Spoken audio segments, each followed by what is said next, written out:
नमस्कार. तुम्ही जर आमच्या चॅनलवर पहिल्यांदा आला असाल तर आमच्या चॅनलला सबस्क्राईब नक्की करा ही विनंती. तर पहिली न्यूज आहे म्हणजे आपलं US डॉलरच्या अगेन्स्ट अल्टरनेटिव्ह करन्सी क्रिएट करायला नको ब्रिक्सने अँड डॉलरायझेशन बद्दल चर्चा नको असं डोनाल्ड ट्रम्पने वगैरे ट्विट केलं होतं. तर त्यावर आता आपले जे मिनिस्टर आहे जयशंकर त्यांनी म्हटलं आहे की आमचं अमेरिकन डॉलरला कमजोर करण्याचे ब्रिक्सचे उद्दिष्ट नाही असं त्यांनी म्हटलं आहे. भारत व्यापारासाठी लोकल करन्सीचा वापर करण्यासाठी प्रोत्साहन देतो. तसेच RBI कडून गोल्ड रिझर्व्ह वाढवले जात आहेत. डॉलरायझेशन करणे म्हणजे ग्लोबल लेवलवर म्हणजे आपले रिक्षा ट्रेड वगैरे वाढवणे असं आहे. तसंच पुढील म्हणजे तर पुढील न्यूज आहे वेडिंग सीझनवर भरपूर काही रेडिसन हॉटेल्स ग्रुप्सने म्हटलं आहे की यावेळी रेकॉर्ड हायस्टर रेव्हेन्यू वगैरे जनरेट या पिरियडमध्ये होईल. तर तसेच ISCL प्रॉपर्टीने म्हटलं आहे की हाय डिमांड या म्हणजे दिसत आहे त्यांना अँड फ्लाईट बुकिंगमध्येही वाढ वगैरे दिसत आहेत. आणि तसेच IXIGOनी म्हटलं आहे की 70-80% इयर ऑन इयर त्यांना ग्रोथ दिसत आहे फ्लाईट बुकिंगमध्ये. तसेच यावेळी गुड वेडिंग सीझन असेल भारतामध्ये, त्यामुळे ज्वेलरी स्टॉक क्लोदिंग ब्रँड तसेच हॉटेल सेक्टर फ्लाईट सेक्टर किंवा ओव्हरऑल हॉस्पिटॅलिटी सेगमेंटमध्ये एक चांगली ग्रोथ येऊ शकते. तसंच पुढील न्यूज आहे म्हणजे मॉर्गन स्टॅनलीचा एक रिपोर्ट आलेला आहे. त्या रिपोर्टनुसार वगैरे सेन्सेक्स 1,05,000 पर्यंत वगैरे पोहोचू शकतं अर्निंग ग्रोथमुळे. तर याचे चान्सेस वगैरे 30% आहेत. त्यांचे बेस्ट केस सिनारो 93,000चे वगैरे टार्गेट आहे, जे की करंट लेवलपासून 14% अपसाईड आहे. बेस्ट केस सिनारो 30%वर आहे.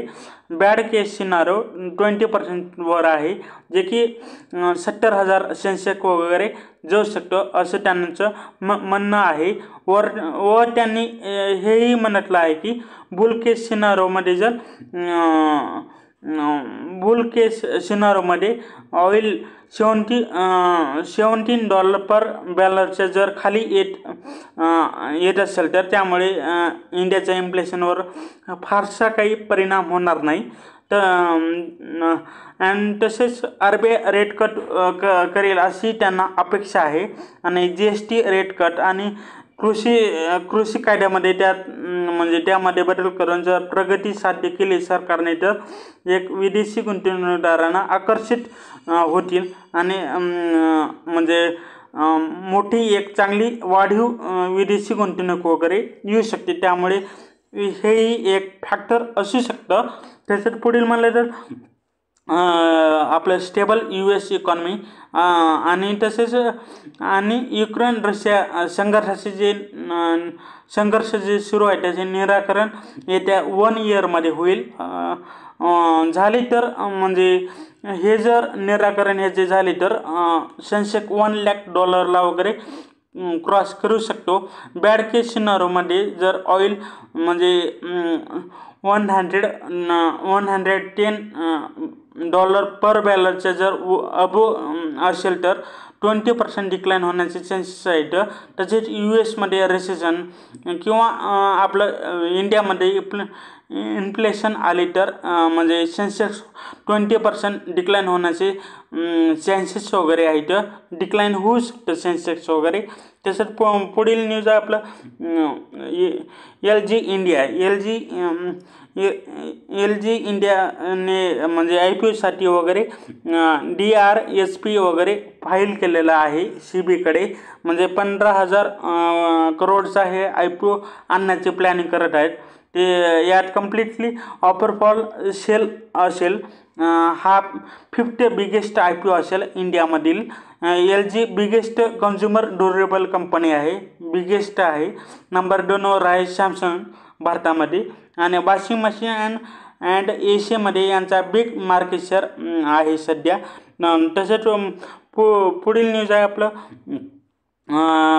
भरपूर काही म्हणजे ऑटो मेकर्स म्हणजे कार मॅन्युफॅक्चररने म्हटलं आहे की ते वगैरे जे प्राइजेस आहेत ते जानेवारीपासून वगैरे इन्क्रीज करणार आहेत वाढत्या एक्सपेन्सेस आणि इन्फ्लेशनमुळे.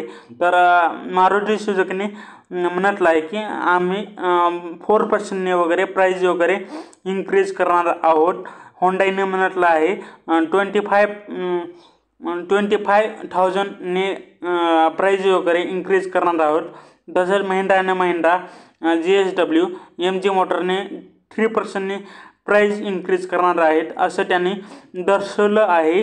तसेच आणखी ऑडी BMW ही 3%च्या जवळपास वगैरे ते प्राईज इन्क्रीज करणार आहेत जानेवारीपासून. तसंच पुढील न्यूज आहे म्हणजे demat account. New demat account जे आहे ते 7 मंथच्या लोला वगैरे ओपन झालेले आहेत. म्हणजे 32 लाख डीमॅट अकाउंट नोव्हेंबरमध्ये ओपन झाले आहेत.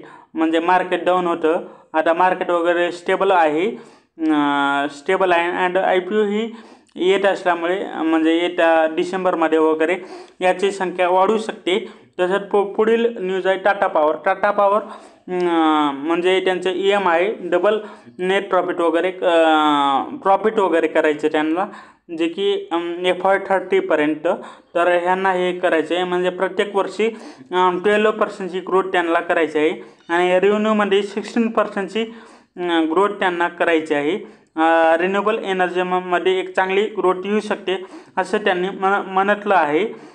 करंटली 6.7 गिगावॅटची त्यांची कॅपॅसिटी आहे.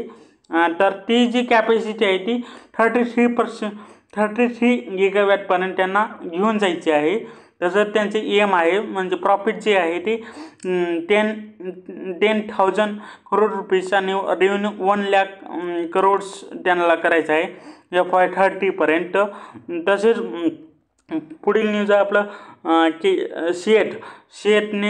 सिएटने मर्चंट टायर्सना वगैरे टायरच्या ऑफ हायवे टायर्स बिझनेसला वगैरे बाय त्यांना करायचा आहे. हा जो ब्रँड आहे तो कॅन्सोल हा जो ब्रँड आहे तो आता यांना वगैरे मिळेल. याचे 2 मॅन्युफॅक्चरिंग सेंटरसुद्धा श्रीलंकेत आहेत. हे म्हणजे ओव्हरऑल ही जी डील आहे $225 मिलियन आहे.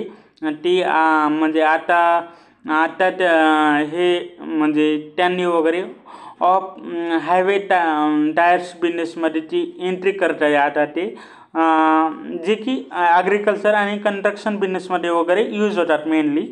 आता यामध्ये ते एंट्री करण्याचा वगैरे प्लॅन सध्या करत आहेत.